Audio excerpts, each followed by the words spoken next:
What is this? No, I think I should not go after this.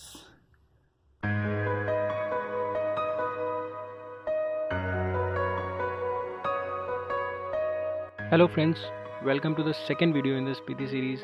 Today we are traveling from Kalpa to Nako. हालांकि distance between these two places is not much, 100 kilometers or so. But the terrain and the roads don't really allow you to cover more distance comfortably. Kalpa was as usual very pretty, but due to the dense cloud cover we could not really see the epic sunrise that it is known for.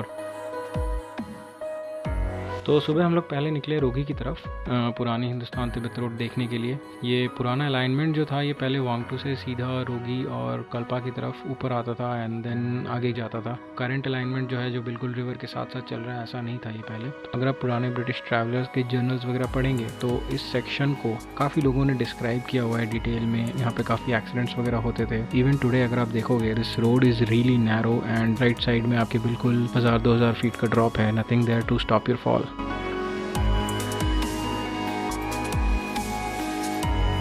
PO से उतर के हम वापस NH5 पे आ जाते हैं। अब इसका नाम NH5 है, पहले इसको NH22 बोलते थे।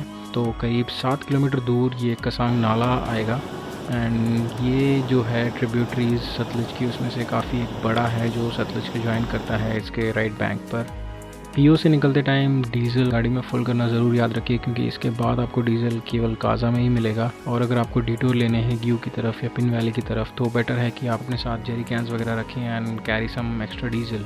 ये एक हारो ब्रिज आया है अभी और इससे हम अब दोबारा लेफ़्ट बैंक की तरफ जाएंगे सतलुज के।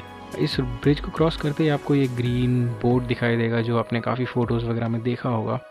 करंट कंडीशन को देखते हुए ये अंदाज़ा लगाना बहुत ही मुश्किल है, पर इस बोर्ड से बिल्कुल 50 मीटर की दूरी पर करीब एक ये मेमोरियल है जो याद दिलाता है कि हर डेवलपमेंट की एक कॉस्ट होती है। अक्पा में अब एक ये fixed cantilever type permanent bridge बन रहा है, क्योंकि जो वुडन ब्रिज है यहाँ पे वो अक्सर डैमेज होते रहता है, कभी ओवरलोडेड ट्रक की वजह से, कभी कोई लैंडस्लाइड हो गई।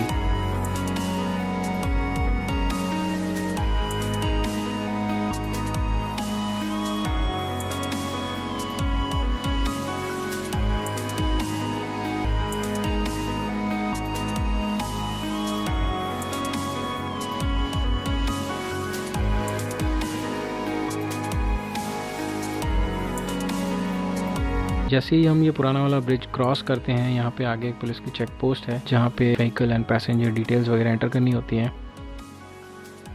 इसके बाद से जो टोपोग्राफी है वो काफ़ी चेंज हो जाती है and greenery starts giving way to absolute stark browns.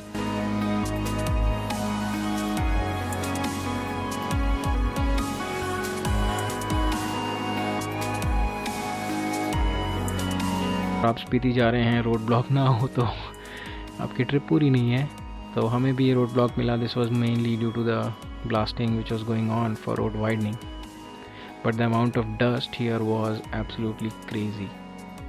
आगे चल के Shipki La is on our right side. पुराना NH22 या करंट NH5 बोलें तो this ends at Shipki La, और जो ये लेफ़्ट फोक जा रहा है ख्वाब होते हुए this is currently called I think NH505, I am not sure. और ये है हमारे ख्वाब ब्रिज की फर्स्ट ग्लिम्स। स्पीति लेफ़्ट से आके सतलुज में मिल जाती है, सतलुज सीधे आ रही है तिब्बत से।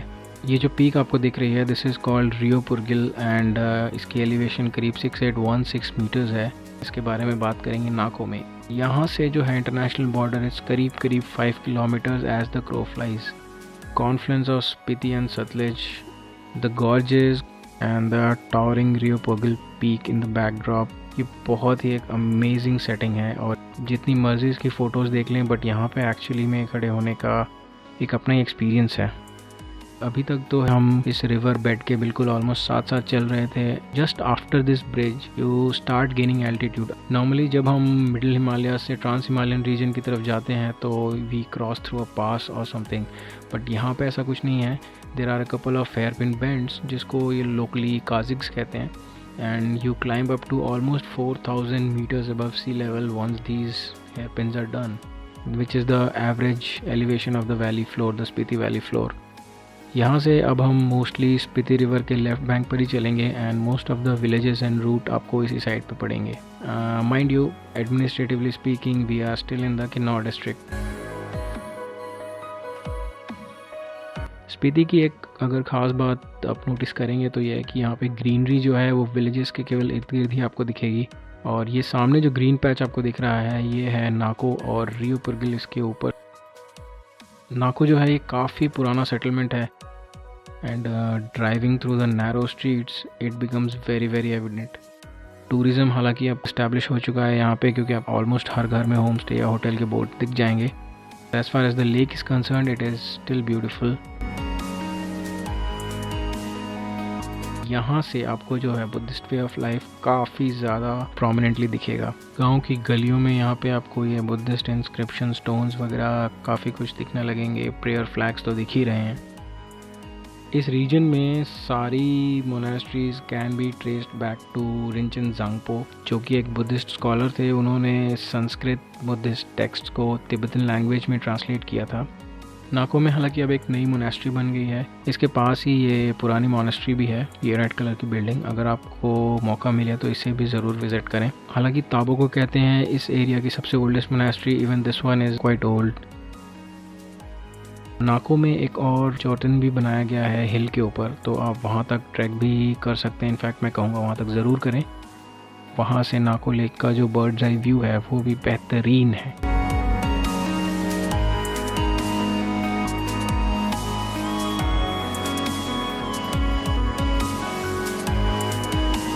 जैसा कि इस रीजन में काफ़ी कॉमन है, every village has an associated spirit that presides over all life in it. Nako में it is called Purgyil. On a clear day आपको ये पीक बहुत क्लियरली दिखेगी यहाँ से। अगर आप ट्रांसलेट करेंगे इसका नाम तो it simply means the abode of Purgyil, जो इनकी प्रिसाइडिंग स्पिरिट है उनका घर। इंटरेस्टिंग बात इसके बारे में काफ़ी सारी हैं। It is the highest peak in Himachal Pradesh. इसके फर्स्ट असेंट का कोई कॉन्क्रीट रिकॉर्ड्स नहीं है कहीं भी। सेकेंड असेंट जो था दैट वाज इन 1991। और इस पीक को आप जब भी देखोगे its summit is always covered in clouds. Logical explanation ये है कि winds coming from the Tibetan plateau side encounter this peak and are pushed up in a vortex. But हर चीज़ का एक दूसरा पहलू भी होता है। Locally there are many stories associated with this peak. Some are really fascinating and some outright scary. तो अगर आप यहाँ रुकें, try to talk to the locals, they will tell you some, but I would not recommend it, क्योंकि आप एक दिन में काफ़ी ज़्यादा एल्टीट्यूड गेन कर लेते हो। Visit Nako, spend some time here and better you go down to Tabo, क्योंकि नाको में जैसा कि मैंने देखा there are no real medical facilities available. अगले एपिसोड में हम चलेंगे नाको से आगे। ये एपिसोड आपको कैसा लगा कमेंट्स में ज़रूर बताएं। Thank you guys and see you in the next one. यूं ही चला चल रहा है, यूं ही चला चल रहा है, कितनी हसीन है ये दुनिया।